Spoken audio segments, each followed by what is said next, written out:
November 16, 2025 Maharashtra ರಾಜ್ಯದ ಡೊಂಗ್ರೇಮ್ ಎಂಬ ಹಳ್ಳಿ. ಒಬ್ಬ ಮಹಿಳೆ ಮನೆಯಲ್ಲಿ ಕೆಲಸ ಮಾಡುತ್ತಿದ್ದಾಗ ಅವಳ ಗಮನ ತನ್ನ ಮಗಳ ಕಡೆಗೆ ಸೆಳೆಯಿತು. ಮಗಳು ಮನೆಯ ಹೊರಗೆ ಆಟವಾಡುತ್ತಿದ್ದಳು. ಇಷ್ಟು ಹೊತ್ತಿನವರೆಗಾದರೂ ಮಗಳು ಆಟವಾಡುವ ಎಲ್ಲ ಶಬ್ದಗಳನ್ನು ಅವಳು ಕೇಳುತ್ತಿದ್ದಳು. ಆದರೆ ಸ್ವಲ್ಪ ಸಮಯದಿಂದ ಮಗಳ ಶಬ್ದ ಒಂದೂ ಕೂಡ ಕೇಳಿಸಲಿಲ್ಲ.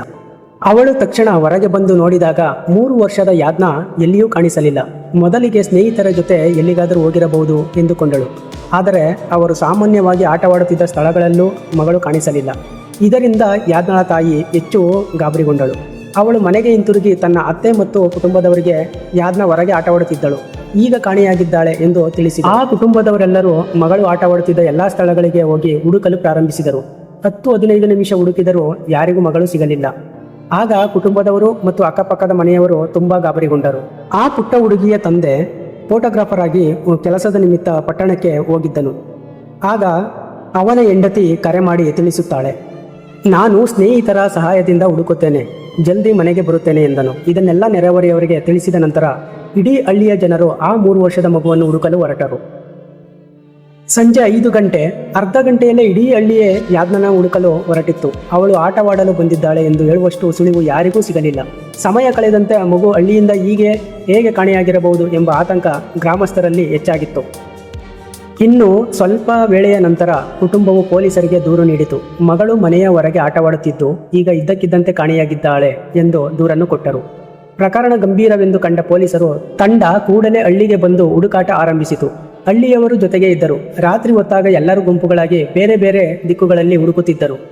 ಮಗು ತುಂಬ ಚಿಕ್ಕವಳಾಗಿದ್ದರಿಂದ ಬೇರೆಡೆ ಹೋಗಿದ್ದರೆ ಅಪಾಯವಾಗಬಹುದೆಂದು ಭಯ ಎಲ್ಲರನ್ನೂ ಇತ್ತು. ಹೀಗಾಗಿ ಯಾರೂ ಹುಡುಕಾಟ ನಿಲ್ಲಿಸಲಿಲ್ಲ. ಪೊಲೀಸರು ಪ್ರತಿಯೊಂದು ಬೀದಿಯನ್ನು ಪರಿಶೀಲಿಸಿದರು. ಅನಂತರ ಯಾರೂ ಸಾಮಾನ್ಯವಾಗಿ ಹೋಗದ ಹಳ್ಳಿಯ ತುದಿಯಲ್ಲಿರುವ ಸ್ಥಳಗಳತ್ತ ಹೋಗಲು ನಿರ್ಧರಿಸಿದರು. ಹುಡುಕುತ್ತಾ ಹೋಗಿ ಅಲ್ಲಿ ನಿಷ್ಕ್ರಿಯಗೊಂಡ ಮೊಬೈಲ್ ಟವರ್ ಪಕ್ಕದ ಜಾಗಕ್ಕೆ ತಲುಪಿದರು.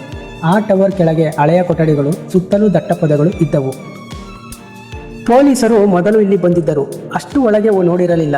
ಈ ಬಾರಿ ಹೆಚ್ಚಿನ ಸಂಖ್ಯೆಯಲ್ಲಿ ಬಂದಿದ್ದರಿಂದ ಕೆಲವರು ಟಾರ್ಚ್ ಬೆಳಗಿಸಿ ಪೊದೆಗಳಲ್ಲೂ ನೋಡಿದರು. ಟಾರ್ಚ್ ಬೆಳಕಿನಲ್ಲಿ ಅವರಿಗೆ ಏನೋ ವಿಚಿತ್ರವಾಗಿ ಕಾಣಿಸಿತು. ಹತ್ತಿರ ಹೋಗಿ ನೋಡಿದಾಗ ಅದು ವಿಚಿತ್ರ ವಸ್ತು ಅಲ್ಲ, ಅದು ಯಾಜ್ಞಳ ದೇಹ. ಪೊಲೀಸರು ಗ್ರಾಮಸ್ಥರನ್ನು ವಿಚಾರಣೆ ಮಾಡಲು ಪ್ರಾರಂಭಿಸಿದರು. ಯಾರು ಇದನ್ನು ಮಾಡಿರಬಹುದು, ಯಾರನ್ನು ಕೊನೆಯದಾಗಿ ಮಗಳ ಜೊತೆ ನೋಡಲಾಗಿದೆ ಎಂದೆಲ್ಲ ಕೇಳಿದರು. ಗ್ರಾಮದಲ್ಲಿ CCTV ಕ್ಯಾಮೆರಾ ಒಂದೂ ಇರಲಿಲ್ಲ. ಹೀಗಾಗಿ ಅವರು ಮಕ್ಕಳನ್ನು ವಿಚಾರಿಸಿದರು. ಮಕ್ಕಳು, ಅವಳು ನಮ್ಮ ಜೊತೆ ಆಟವಾಡುತ್ತಿರಲಿಲ್ಲ, ಆದರೆ ವಿಜಯ್ ಅಂಕಲ್ ಚಾಕೊಲೇಟ್ ಕೊಡುತ್ತೇನೆ ಎಂದು ಕರೆದುಕೊಂಡು ಹೋದನು ಎಂದರು. ಪೊಲೀಸರು ವಿಜಯ್ ಅವರನ್ನು ಹಿಡಿದು ವಿಚಾರಣೆ ಮಾಡಿದಾಗ ಯಾಜ್ಞಳನ್ನು ಹುಡುಕುವಂತೆ ನಟಿಸುತ್ತಿದ್ದವನು ಅವನೇ ಎಂದು ಗೊತ್ತಾಯಿತು. ಕೊನೆಯದಾಗಿ ಅವಳನ್ನು ಕರೆದುಕೊಂಡು ಹೋದರೂ ಅವಳ ಬಗ್ಗೆ ಒಂದೇ ಒಂದು ಮಾತು ಹೇಳಿರಲಿಲ್ಲ. ಟವರ್ ಗೋಡೆಯನ್ನೇ ಹತ್ತಿ ಇನ್ನೊಂದು ಬದಿಯನ್ನು ನೋಡಿದಂತೆ ನಟಿಸಿದ್ದೂ ಅವನೇ ಎಂಬುದು ಬಹಿರಂಗವಾಯಿತು. ಅವನು ಯಾಜ್ಞಳ ಹುಡುಕಾಟದಲ್ಲಿ ತೊಡಗಿಸಿಕೊಂಡಂತೆ ನಟಿಸುತ್ತಿದ್ದ, ಆದರೆ ಈ ಅಪರಾಧವನ್ನು ಮಾಡಿರುವವನೇ ಅವನೇ ಎಂಬುದು ಅವರಿಗೆ ತಿಳಿದಿರಲಿಲ್ಲ. ಪೊಲೀಸರು ಎಲ್ಲೆಡೆ ಹೋಗಿದರೂ, ವಿಶೇಷವಾಗಿ ಆ ಮೊಬೈಲ್ ಗೋಪುರದ ಬಳಿಗೆ ಹೋದಾಗ ಮೊದಲಾಗಿ ಗೋಡೆ ಹತ್ತಿ ಒಳಗೆ ನೋಡಿದ್ದ ವ್ಯಕ್ತಿಯೂ ಅವನೇ ಆಗಿದ್ದ. ಒಳಗೆ ಏನೂ ಇಲ್ಲ ಎಂದು ಹೇಳಿದ್ದೂ ಅವನೇ.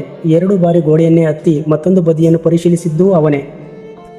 ಆದರೆ ಪೊಲೀಸರಿಗೆ ತನ್ನ ಮೇಲೆ ಅನುಮಾನ ಬಾರದಂತೆ ನಟಿಸಲು ಆಗಲೇ ಇಂತಹ ಸುಳ್ಳು ಹುಡುಕಾಟದಲ್ಲಿ ಪಾಲ್ಗೊಂಡಿರಬಹುದು.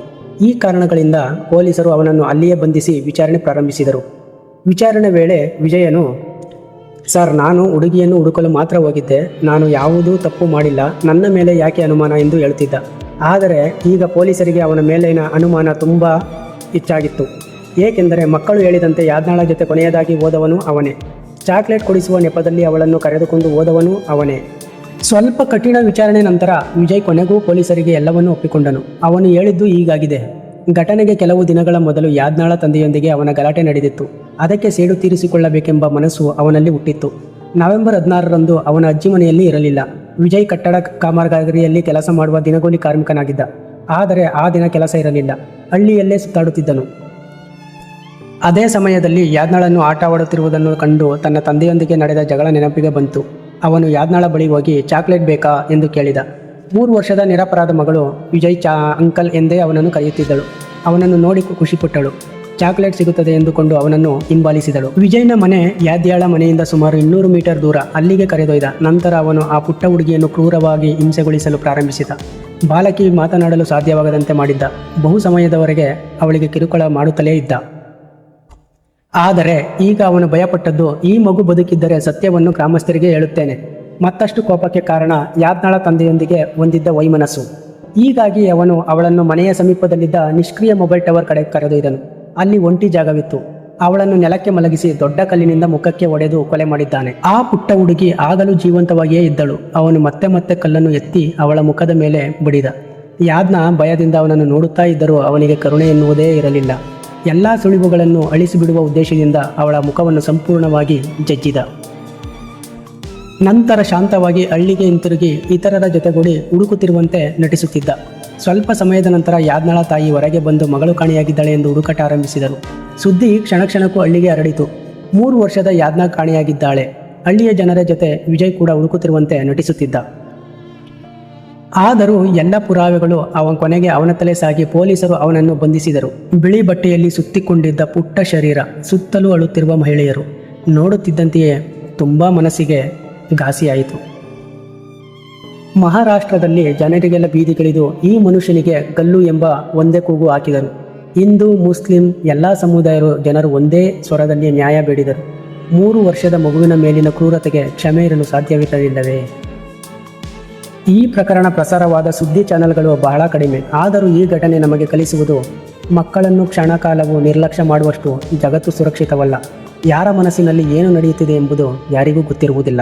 ಯಾದ್ನಾಳಿಗೆ ನ್ಯಾಯ ಸಿಗಬೇಕೆಂಬ ಕಾರಣಕ್ಕೆ ಈ ಮಾಹಿತಿ ಹೆಚ್ಚು ಜನರಿಗೆ ತಲುಪಲಿ ಎಂದು ನಾನೊಂದು ಮಾತ್ರ ಕೇಳುತ್ತೇನೆ. ಈ ಪ್ರಕರಣವನ್ನು ಶೇರ್ ಮಾತ್ರ ಮಾಡಿ, ಏಕೆಂದರೆ ಇದು ಪ್ರತಿಯೊಬ್ಬ ಪೋಷಕರ ಕಣ್ಣಿಗೆ ತಲುಪಬೇಕು. ನಿಮ್ಮ ಮಕ್ಕಳು ಸದಾ ಸುರಕ್ಷಿತವಾಗಿರಲಿ.